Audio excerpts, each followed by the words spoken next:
Hello, everyone, and welcome to Scholars Hub at Home. My name's PS Moore, and I'm the manager for alumni communities for the alumni engagement team here. Thank you for joining us today for the session titled Genomics, Artificial Intelligence, and Personalized Healthcare, the Canadian Story. Before we get started, I would like to take a moment to acknowledge the land I am on because we may not be gathered in the same place. The land I'm about to acknowledge might not be for the territory you are on. Please take the responsibility to acknowledge the traditional territory you are on.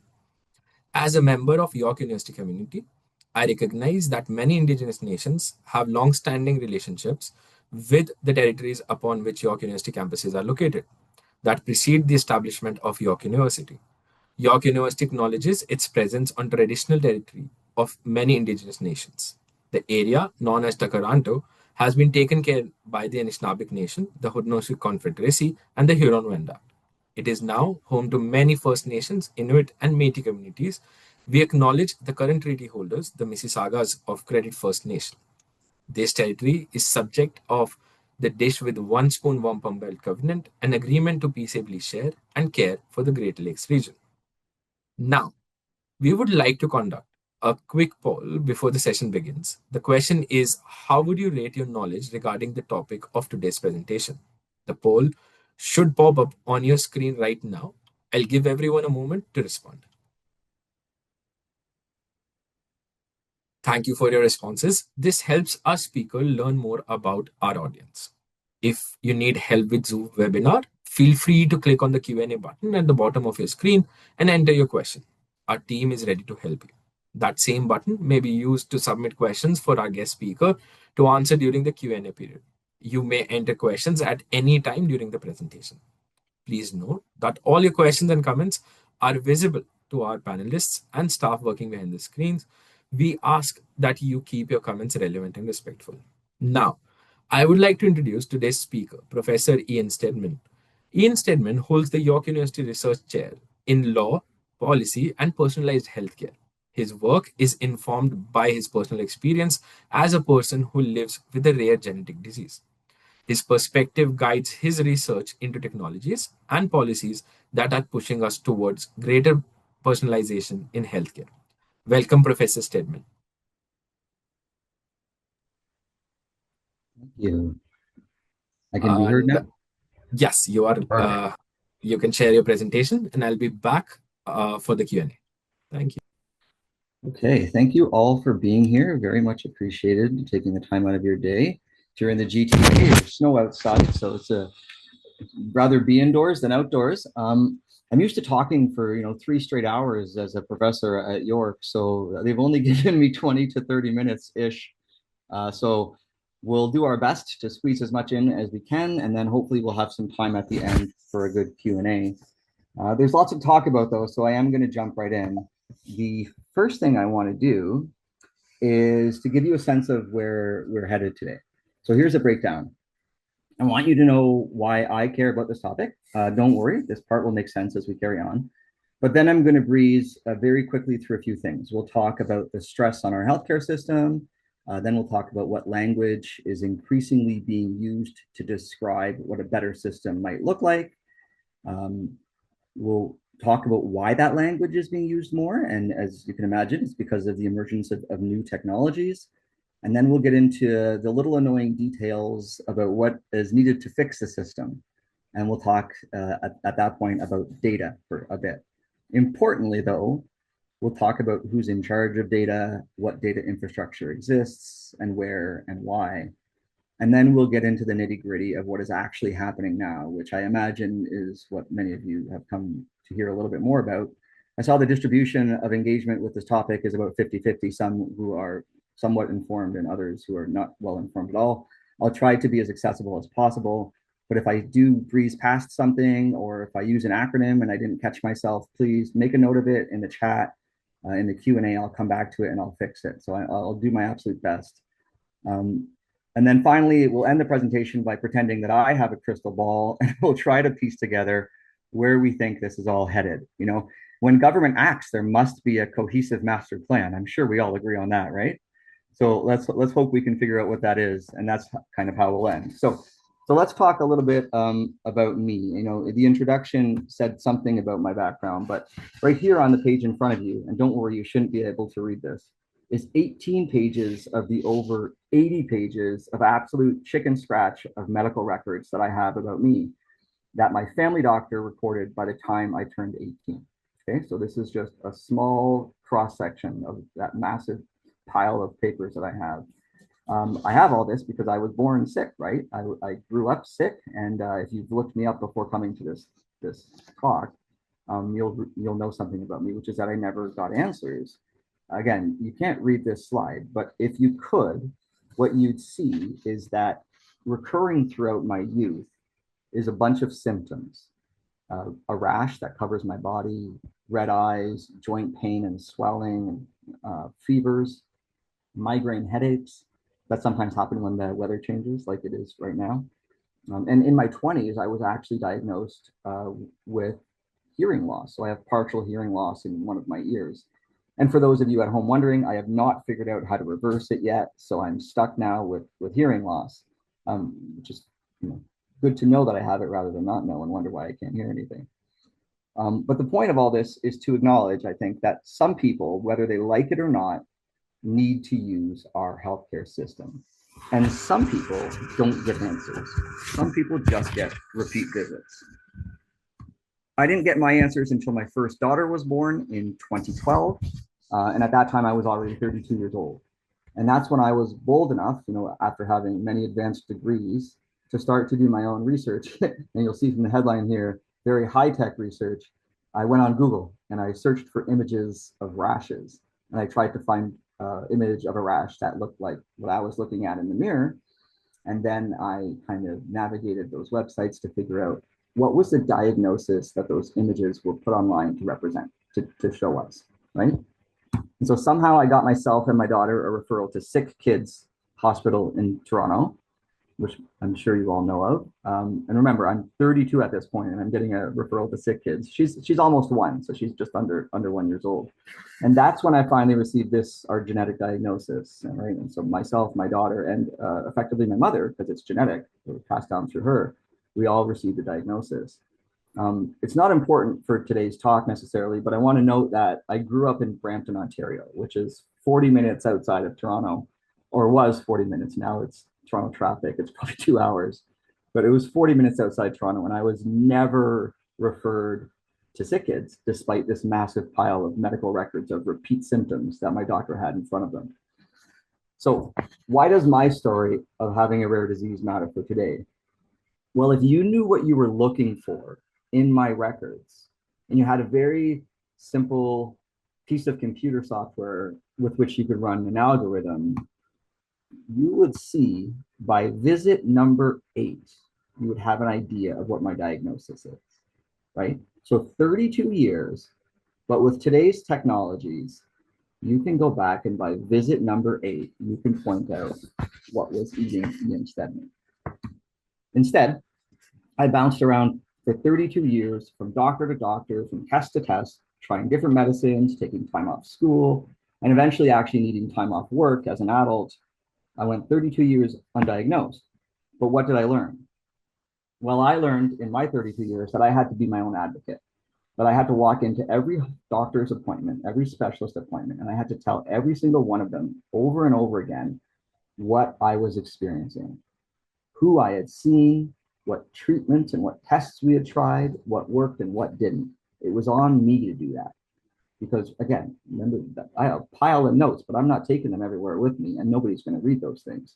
So I have to personalize every encounter with the healthcare system to my own needs. Because the people I'm seeing clearly haven't seen what I'm presenting with, right? They haven't been taught about it or seen it before. So it's me who's got to explain it. 32 years and over 180 visits in that first 18 years of my life. And I sometimes wonder, what did I cost the system? I'm sure the number, if we could figure it out, if I could go back and get billing codes and figure out all the things and all the tests I've been ordered, I'm sure the number would absolutely floor me. I'm sure it would shock me. I'm glad maybe that there's no way to figure it out, but I think it's an interesting question. Uh, and you know what? I may have been diagnosed with what we call a rare disease, but I'm certainly not the only one who has a rare disease. And I want to make that clear, right? The Canadian Organization for Rare Disorders has conducted surveys over their history. And a number of years back, they publicly, I guess, posited or determined that 1 in 12 Canadians has a rare disorder or rare disease. And that's not a small number. I mean, at the time they posted that number, that amounted to about 3 million Canadians. So they may not all have what I have, but what's interesting is that they're probably going through similar experiences because what they have is rare.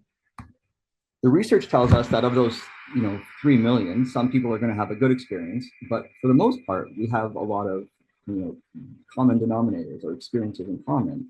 Misdiagnosis is, of course, common. We become de facto experts in our own disease. We suffer financially. Many suffer psychosocially. Imagine you can't work, right? And you can't contribute to society in the way that you imagine because you're under the burden of your disease. And what's interesting to note here is that only 5% of people who have a rare disease diagnosis in Canada actually have access to an effective therapy. That doesn't just mean a pharmaceutical, that means an effective therapy, right? So 95% of that 3 million are just left to kind of sink or swim on their own, trying to figure out how to manage their symptoms. That's interesting stuff, I think. But the cost and the burden of living with a rare disease isn't in itself why we have a stressed healthcare system, right? My 32 years are not the general reason why we have a stressed healthcare system. You see it in the headlines today all the time. There's staffing shortages, a lot post-pandemic, if we're being honest. There's hallway medicine. People are being treated in the hall. I had my appendix out. I slept in the hallway. I remember that just before the pandemic. So it's not a new problem. We don't have anywhere near enough primary care providers. And if I could see you all, I would ask you to put your hand up if you heard that as an issue. But like, that's one of the major challenges that we're trying to figure out. And we're talking now like the system is on the brink of collapsing. I mean, in general, when you talk to people on the inside, those of you who have friends or family or who are yourselves healthcare providers, the general sense is that it's not good. We're not on the right trajectory. We even see reports from think tanks that talk about working together to improve healthcare and how there's an urgent need for transformation. And transformation and modernization are kind of synonymous with the idea of digitization, right? Every day, a new report. So, who do we blame for this? It's easy to say, and you might hear like a younger generation say this. It's easy to say, hey, look, we have an aging population, and people as they age develop chronic conditions, and that requires medical attention. I mean, of course.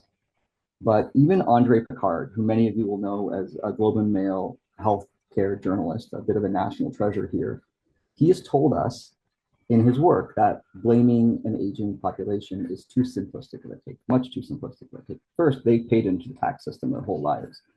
And second, in a book that he put out in 2017, he points out that on average, for the average person, the majority of your healthcare costs that you incur in your life are going to be in your last year of life, which we all have our last year of life. The healthcare system isn't overburdened by the regular usage. It's that last year of your life where you're putting a disproportionate burden on, right? So it's hard to blame aging when that's not really where the big crux of the influx comes. Simply aging is not what's causing our crisis.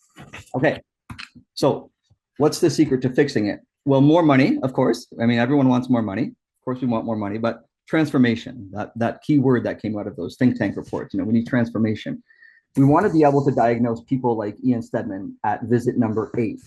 And then we want to get them access to therapy or care or support that they need. We want a system that sees you, each of you, as an individual, right? And treats you as an individual, and not one that looks at your symptoms and then asks itself how to fit you into a statistical kind of range, right? What we don't want is our doctors looking at us and saying, what have I seen like this before? what's the most likely thing that I've seen? What's the thing I've seen the most often? That's where I start.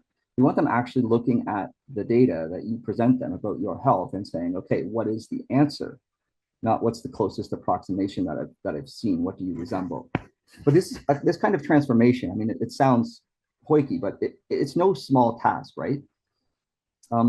Not the least of which is because there's so much data about our health out there now that there's no way that you could expect doctors to be able to assimilate it, to be able to process it all, right?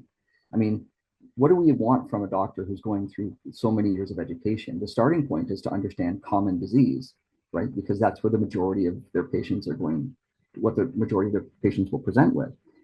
But to ask them to keep up with, over 9,000 different rare diseases, it's a little bit preposterous to think that that's possible. But of course, the hope is that we can start to leverage technologies to solve some of our problems. So if I want to know more about you and I'm providing you care, then I actually need to know more about your health in the form of data about you, information about you, right? Now I can get that by seeing you once in a while and taking really good notes. Fair. Or I can get you to, wear this watch that can monitor your heart. Or if you are diabetic or pre-diabetic or using glucose, I can get you to wear a continuous glucose monitor. I might ask you if I could see you all, how many of you have one of these or know someone who has one. Super helpful for tracking glucose levels and monitoring data, right?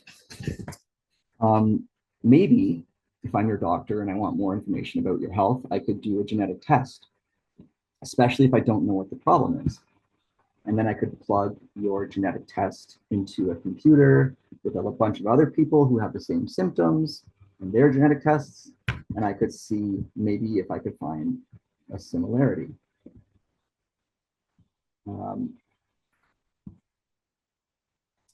The other options that we're seeing come out now in the personalized healthcare space is the idea that we might have help with surgeries, right? We only have so many surgeons, there's massive backlogs. Maybe robots could help us with some surgeries. Maybe they could help us make, you could use computers to help us make quicker decisions, to analyze your data, to figure out what medicine is the right medicine for you out of the three options available, and what dosage and how often should you be taking that medicine. This is the kind of thing that we're hoping we can do if we are able to access the kind of data that we need to do the kind of analysis that will help transform the system, right? If you think about innovation right now, this is just a small list of the stuff you'll find online when you search for personalized medicine. The innovations are endless and they're just constantly coming. But almost everything, of course, needs this. It needs your data. And for most of us, I hazard to guess, you're not all 16 on this call. For most of us, that data is not digital. For most of us, the data about our health and our histories is trapped in what I'm going to call chicken scratch. Like it's trapped right here in this illegible handwriting. And that makes it more difficult for our modern technologies to use it, to untrap it, right? To free it into our systems. If it was digital, though, I'll just pause here and say, if it was digital, though, where would we want it to be? Who would we want to be in charge of it? One of the interesting challenges with our push towards digitization and this economy that's kind of booming is that most of our healthcare data, and if you don't know this, you should know this, most of the healthcare data that's out there about you is not in the healthcare system, with few exceptions. It is in the private sphere. So when I go online and I Google my symptoms, you'd be kidding yourself to think that Google isn't tracking that, especially if I'm logged into my browser. I mean, they're keeping a record of everything they know about me so that they can sell it to others to target advertising or to even use that data to create a profile about me that will help them sell stuff to me or even push ideas or products and get to know me. And they can sell that data because it's unregulated. They can sell that data to innovators, people who are trying to innovate in the healthcare space. So almost everything we do needs data in this space, who do we want to be in charge of it? If we continue along the path we're on, we're going to end up perpetuating the problem of a broken healthcare system by having to buy our healthcare data back from the private sector, right? That's not good. I don't think that's good. So where do we want it to be? I think, and I'll speak for you all, I'm just guessing, I think we want our data to be in our healthcare system, in our public healthcare system. And I think maybe we even want it in our own hands. Some of us who are digitally inclined might want to have access to and control over our healthcare data so that when we go to a new encounter, a new healthcare, a new visit, you know, we can give our doctors the information they need. But I will put to you that I don't think it should be a public policy priority to ensure that Amazon and Facebook and Google are the masters of our healthcare data. So why isn't our public system reaping maximum benefit from the healthcare data that we are generating, creating, and tracking? And so here comes the, maybe more boring part of the talk, but I want to talk about what's going on with our data. And there's, for those of you who are new to this topic, new to thinking about law and public policy in this space, some of this is kind of foundational to the way you have to think about what's happening in healthcare and why we have the challenges we do. The first is because Canada's constitution, the first thing we need to keep in mind when we're talking about data is that Canada's constitution puts the provinces in charge of running hospitals. That should make sense to all of you who have voted before. You know that healthcare is provincial, right? You have an OHIP card, an Ontario health card, or a BC health card. You don't have a national one. But the provinces and territories under our constitution are also in charge of what we call property and civil rights. So property and civil rights, you'll see there is section 13 of 92 of our constitution, I'm blanking here. Property and civil rights, property includes healthcare data. So if you're a province and you're in charge of healthcare and you have data within your healthcare system, you're also in charge of governing that property, okay? Second, because hospitals are governed by provinces and because healthcare is already an incredibly expensive public policy space, there's relatively little coordination at a national level other than via the Canada Health Act. So for those who don't know, the Canada Health Act is a piece of legislation that promises transfer payments to the provinces and territories if they meet certain criteria in the way that their healthcare systems operate, right? So it's the federal lever that we use to pressure our provinces and territories to provide a baseline of universal healthcare, what we call it Medicare, right, in Canada. Important to note, though, is that they don't have to do it because the federal government doesn't have jurisdiction in our constitution to regulate healthcare or hospitals, but they can use this lever to incentivize what's happening in your hospitals at the provincial level. We will give you transfer payments if you do A, B, and C, okay? And finally, important to keep in mind that hospitals are not run by government, right? For the most part, hospitals are corporate entities, and many of our physicians are not government employees. In fact, rare that they are. That's why if you want to know how much I make as a government employee, you can look it up on a sunshine list. But if you're trying to figure out what your doctor makes, you're not going to find them on a sunshine list. They're usually hired through a professional corporation that shields them and that also makes them their own employee through their own professional corporation. So what that means is, because it's not always government that's giving you the service, there's a level of individual or corporate responsibility for data protection that causes or incentivizes doctors and hospitals to be rather shy about sharing, right? In other words, they become more risk averse because they take the responsibility themselves. It isn't the province's responsibility. And so there's a lot of risk there. I wanted to add another slide here to show you headlines about cybersecurity breaches at Canadian hospitals. I mean, I realized as I was putting it together that I already have too many slides and I'm probably way over my talk already at this point. But if you Google it, you'll see, I mean, one of the reasons that institutions and doctors are gun shy on sharing is because of cybersecurity risks too, right? So It's a only way to get it done is with complex legal agreements that allow provinces or hospitals to share data and assign liability if something goes wrong.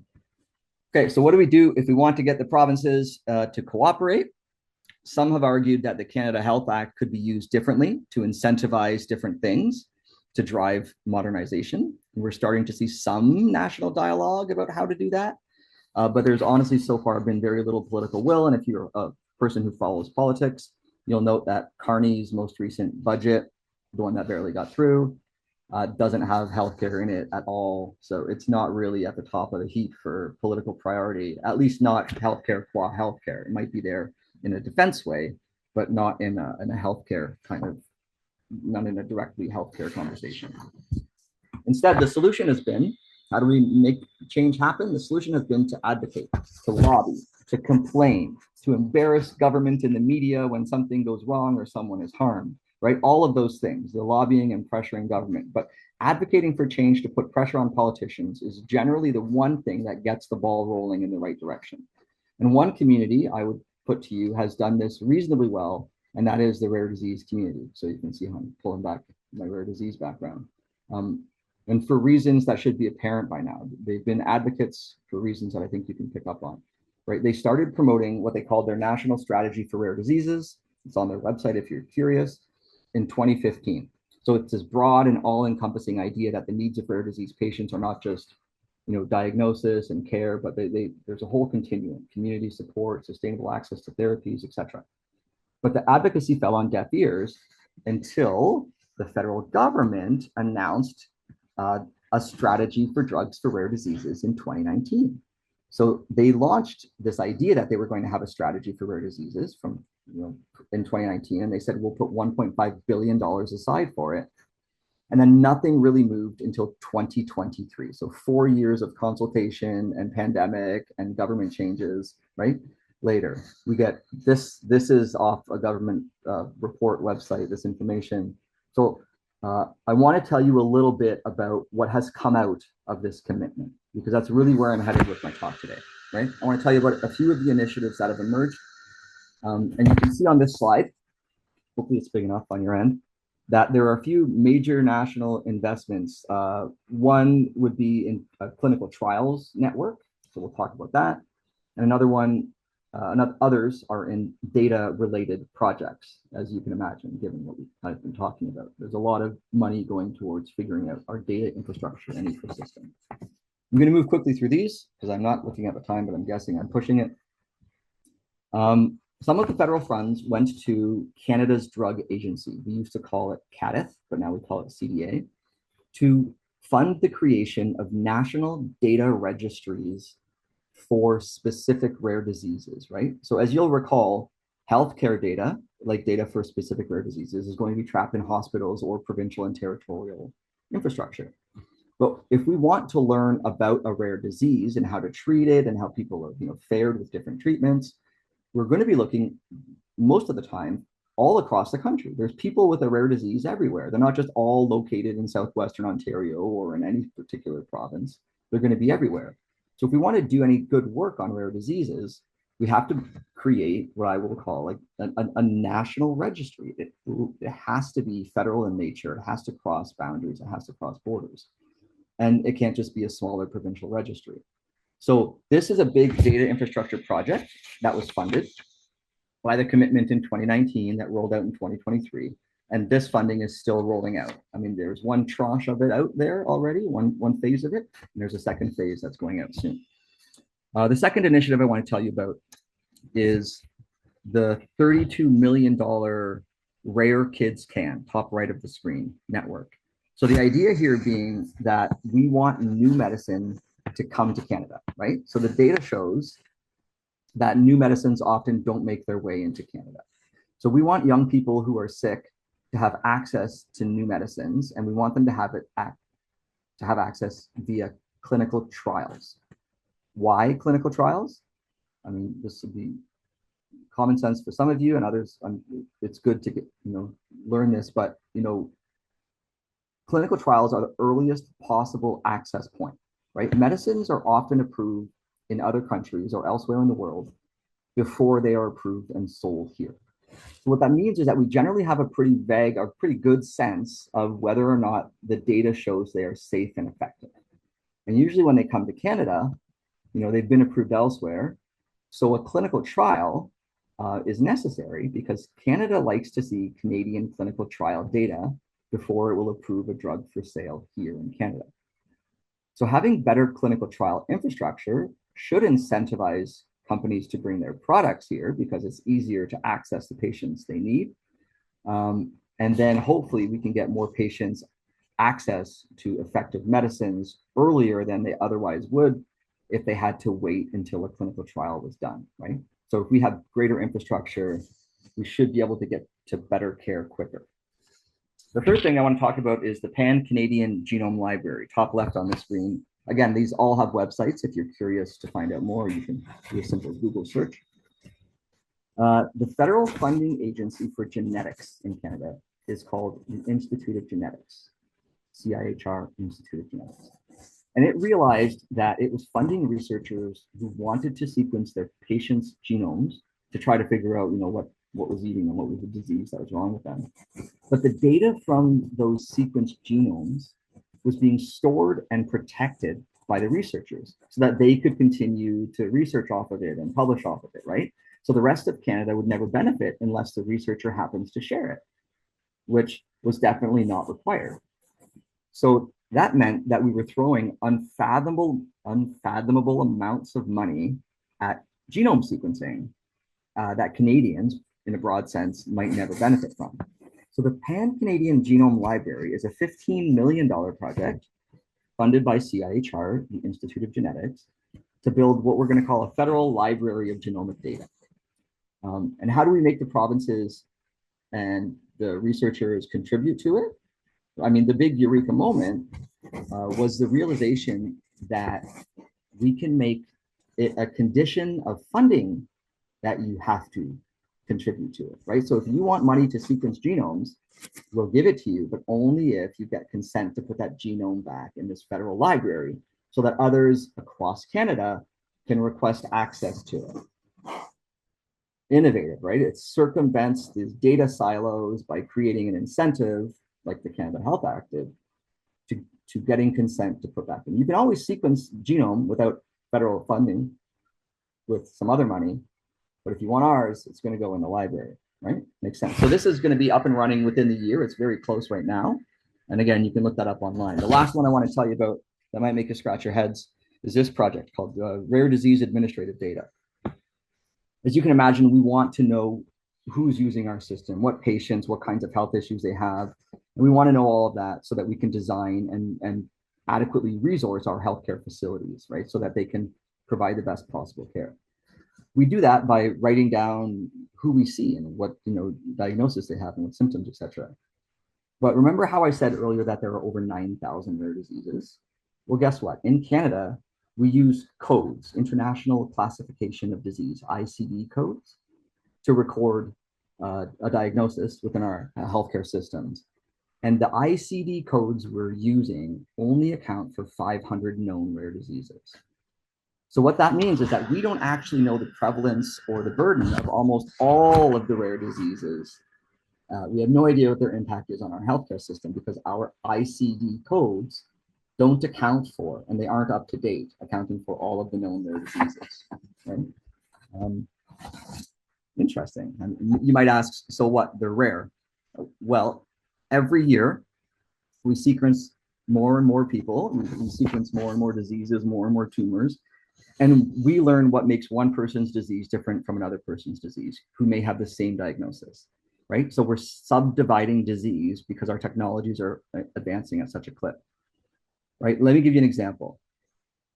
We discovered historically that the BRCA gene is implicated in breast cancer, right?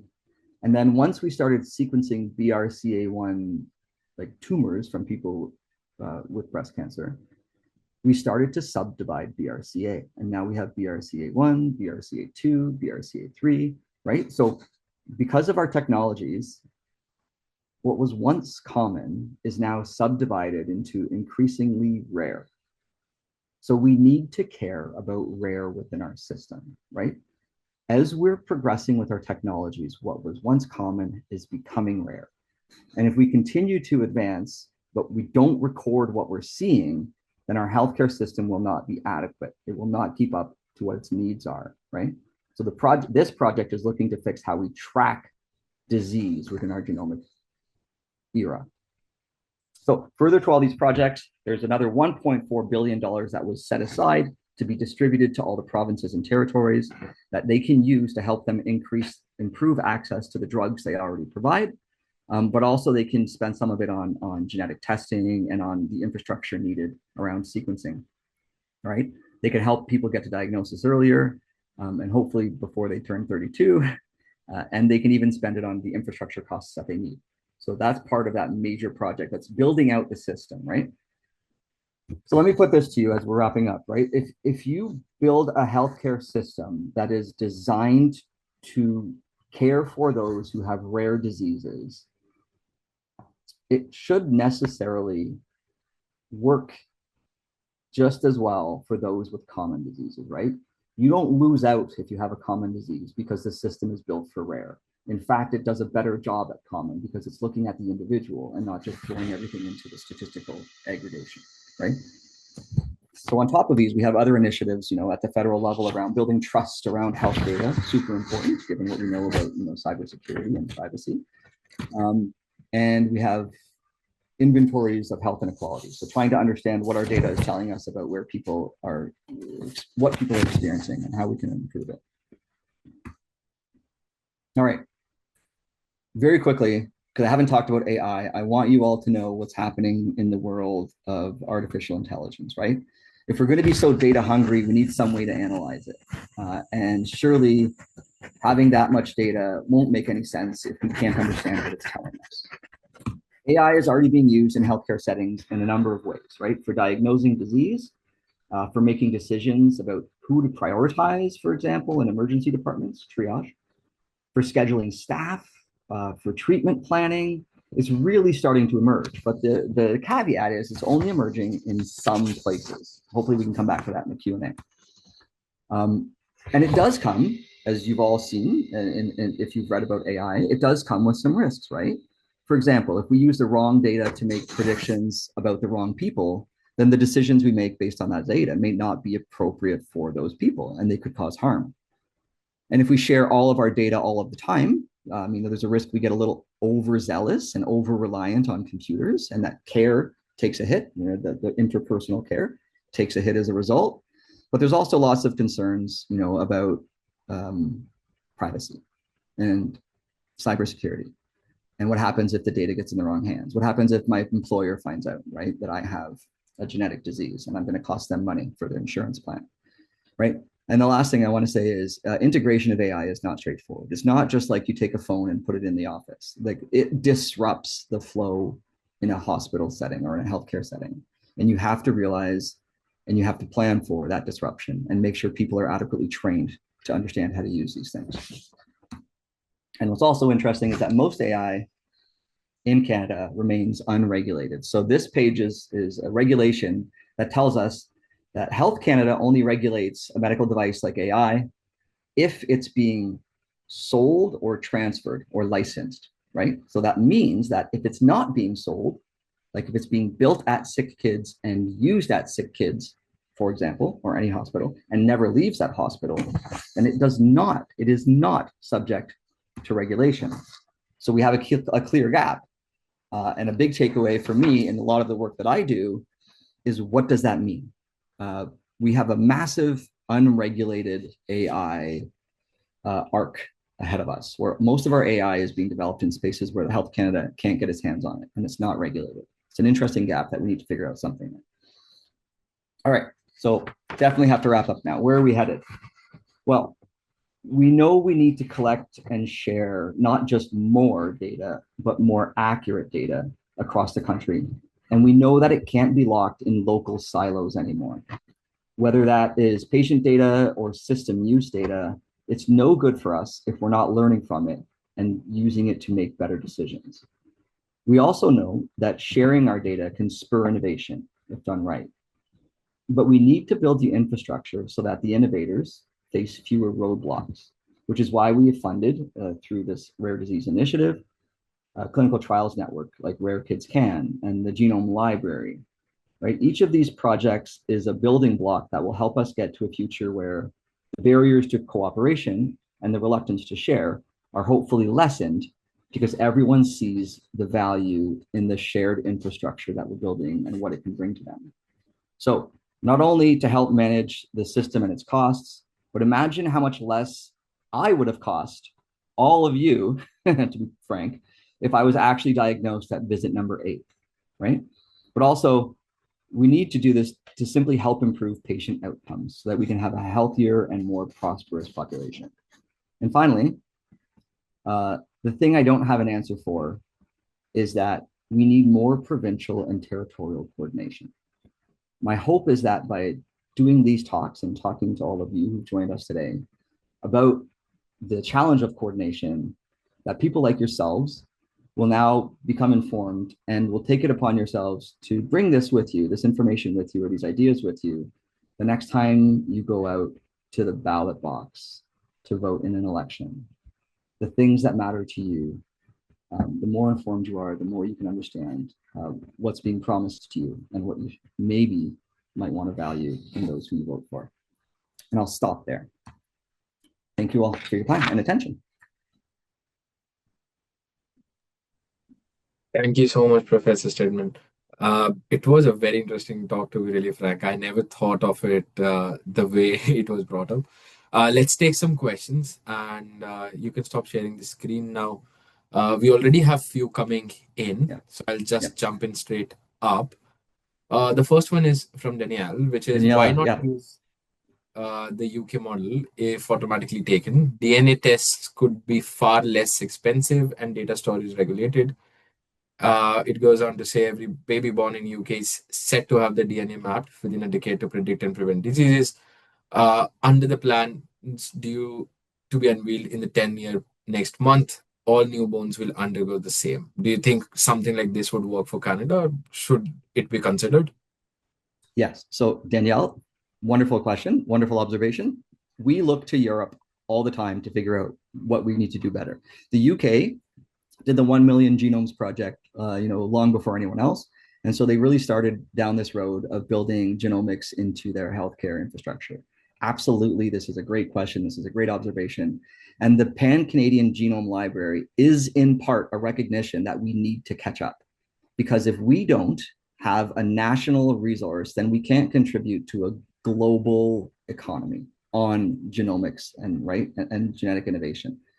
So what you'll see if you look up the Pan-Canadian Genome Library is that another organization, Genome Canada, has already committed to funding the first 100,000 full genome sequences that will go into the library. And they are funding that in what we call cohorts or research projects that already exist across the country in a diversity of spaces and a diversity of populations. And so those projects already have clinical data, longitudinal, so over time, clinical data for the patients that they have within them, the participants. And we're now adding, with the funding from Genome Canada, whole sequence genomes. And then that's all going to come into a major data set. So yes, I mean, the hope is that we can catch up to places like the UK. And if we have the infrastructure in place, and if it's safe and secure and trustworthy, coming to a later question here, then we can start talking about how early do we sequence, right? We have a whole infrastructure around early newborn screening, right? Google newborn screening, you'll see that every province and territory has a newborn screening program for certain diseases. I mean, why not? We have to have a policy conversation about it, but why not whole genome sequencing that goes in a very safe, very protected healthcare record that can be drawn from for the rest of your life? Why not? An interesting policy conversation we need to have in Canada as we develop the infrastructure needed to do those kinds of things. Beautiful question. Thank you. Corey, thank you for the compliment. I'll just read it out real quick. Yes, Yeah, no worries. Glad you could make it. And then SS, how does someone protect their data from being exploited? Suggestion. I mean, this is a $1 trillion question. This is a question that could take a whole semester to answer. The challenge that we have now, I know I grew up in a world where I had to watch TV when it was on, when it was airing, the show's on at 8 o'clock on Thursday, or else you don't get to see it. My kids don't even know what a commercial is anymore. Everything is data. Everything around us is digitized. We are digitized. Everything we do creates a new bit of, a new record about us. Every time you go online, every time I, plug my watch in and use the Peloton app, there's some corporate entity getting data. So, I mean, I don't want to be cynical about it, but the answer is it's a full-time job. If you're going to live in this digital world that we're living in now, keeping track of your digital footprint and who gets access to it is a full-time job. We need to be thoughtful about it, understand where harms lie and understand where they don't. And coming back to one of the later slides, we need to build systems that are worthy of our trust if they're going to be part of our public infrastructure. So we need to be very visible about how cybersecurity works, how access to data works. But you and I, on a personal level, I don't think we're going to read all the terms of service, but we do need to assume that wherever we're putting our personal information online, someone else is going to get their hands on it. That's got to be your starting point. Protect yourself to the extent that you're comfortable. And sometimes maybe just don't type your disease and your name at the same time into the Google search bar. Stuff like that, right? So just being very deliberate with it. Why not have genome screening at conception? I mean, there's no reason not to. It's a policy question, or at least genetic testing for all parents. A question from Andre. That seems more like an efficient way of doing it. Yes. Okay. So the pushback that people have, I mean, we have something called the Genetic Non-Discrimination Act in Canada. Google it. It's very quick. It's like 2 pages at best. A lot of parents were reluctant, and it's a very live policy conversation, to have their children sequenced, because if their children had something wrong with them, that became part of their health record, and they weren't sure that it wasn't going to be used against them in the future. Me personally, when I was diagnosed with my rare disease, I found out that my medicine costs over $100,000 a year. And if I don't get it, I don't stay alive. I was very hesitant to tell my employer, and I was very hesitant to go public with it until, I was firmly entrenched in my career and felt comfort in the security I had. Because I'm afraid it's going to be used against me.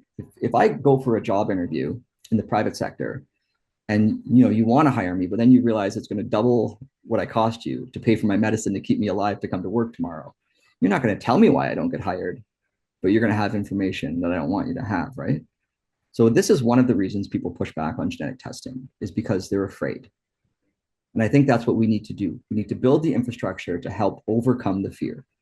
We need to make sure we're transparent and that we engage with the public and that we do a really good job on education about how it works and how it stays secure, right? Because I open up the newspaper every day and I'm reading a horror story about AI or data or cybersecurity.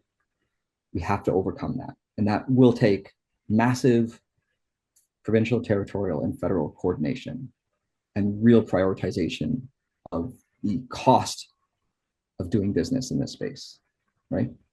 So the answer is we can do it. We absolutely can do it, but I don't think people are ready yet because they don't trust that we have the right infrastructure in place. SS, again, I had my cancer cells tested and shortly after lost my big adjustment and was unfair. So you're a case in point, right? And that was my fear too. What happens to our data? And we as a society, as a country, need to do a better job of making sure that we're protecting it and that we understand, that you and I understand how it's protected, because we can't have situations like that. SS. Is doctor-patient privacy, another question from Jordan, is doctor-patient privacy a thing of the past in regards to personal information health records? No, right? So the way privacy law works is that your doctor is allowed to share within your healthcare institution, if it's necessary to do so, to provide you with care, or if it's sharing within your circle of care, right? Like the information about you is available at your hospital. It's not supposed to be going from your doctor to Google or to Amazon or to some healthcare provider or some innovative company, right? Some pharmaceutical innovation company. It's not supposed to do that without your express permission, right? Privacy is not dead. Privacy laws are alive and thriving. Are they up to date with modern needs within the kind of digital ecosystem that we're creating. And there's an argument to be made that they're not, that only Quebec has done its job to advance its privacy laws and everyone else is falling behind. But, but it's still your doctor's responsibility to keep your healthcare information private. Absolutely.